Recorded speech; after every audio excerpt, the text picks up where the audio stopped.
And the third panelist for this discussion will be Mr. Emmanuel Katrakis, Secretary General of the European Recycling Industries Confederation.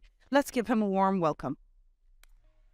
Your Excellencies, honored guests, ladies and gentlemen, my name is Emmanuel Katrakis. I'm the Secretary General of EuRIC, the European Recycling Industries Confederation. We are based in Brussels. We represent the recycling industries at large in Europe. And I'm going obviously to build on what my previous colleagues have been saying about recycling. First, I'd like to speak a bit more about what recycling means in practice. We all have a rather intuitive understanding of what recycling is. Indeed, the definition of recycling is very titled. Recycling means to recover materials from waste and place them back into basically new cycles. So this is absolutely something that is rather easy to grasp. What is more difficult to grasp is the difficulty of actually recycling per se.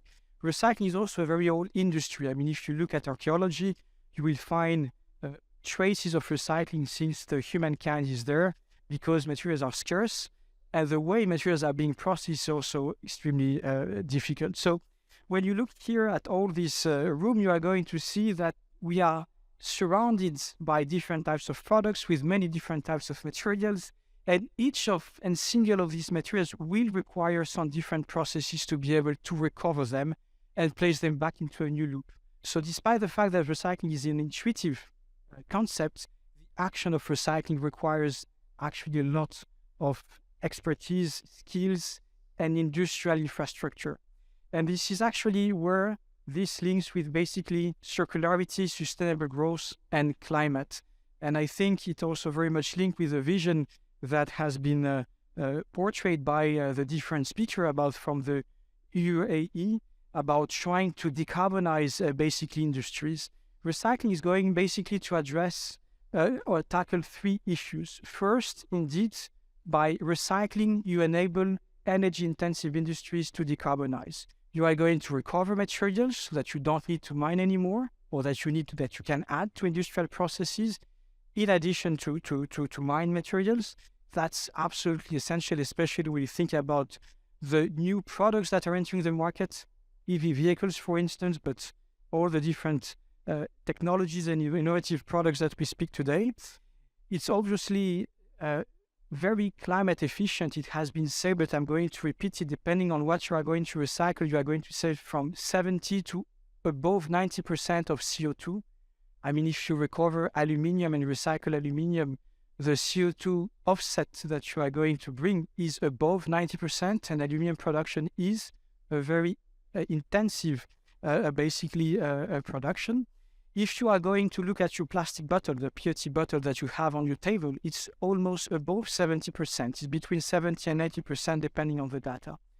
If you look at steel which accounts for 10, 11% of the global CO2 emissions, it's approximately 60% of CO2 that is being saved. And when we look at all the different technologies to decarbonize steel today, the most mature technology is to increase steel production from recycling. I mean, obviously, green hydrogen is going to provide some, or will potentially provide some ways to decarbonize steel in the future.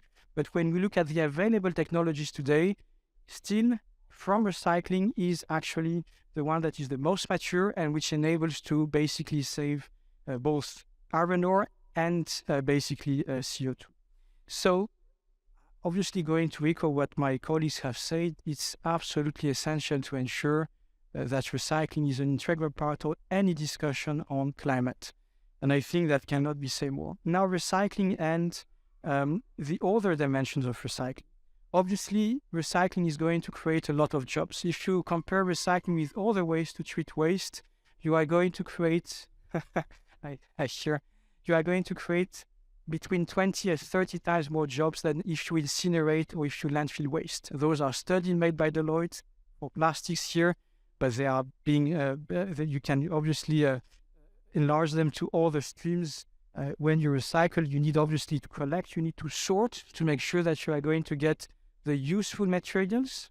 And then you need obviously to have the right plants, the right facilities that are going to be able to extract the different metal alloys, the different polymers, the different rubber that you find in tires. And this requires a huge industrial infrastructure that is going to fulfill two things: create jobs and at the same time be sustainable. And innovation, for sure. I mean, today we are speaking of the temple of innovation. If you want to be able to adapt to the new products that are entering the market, you need to work in partnership with producers to better understand what they are placing on the market, and for them to better understand how the products they are placing on the market can be designed in a way that they are easier to recycle. And so here the partnership, the industrial partnership between players along the value chain is absolutely essential. I'm passionate about recycling, as you can imagine, so I could speak all in all. I'm going to stop here. Obviously, would like to thank Merzi Sodawaterwala for the kind invitation today, the opportunity to bring recycling under the spotlight, as well as Ranjit Baxi for all the work that has been done to put again recycling the agenda of today's conference, but also of forthcoming conference, be it the COP or any conference that is going to speak about climate as a whole. And I look forward to eventually engage in further discussions either on stage or later on during today's networking breaks. Thank you.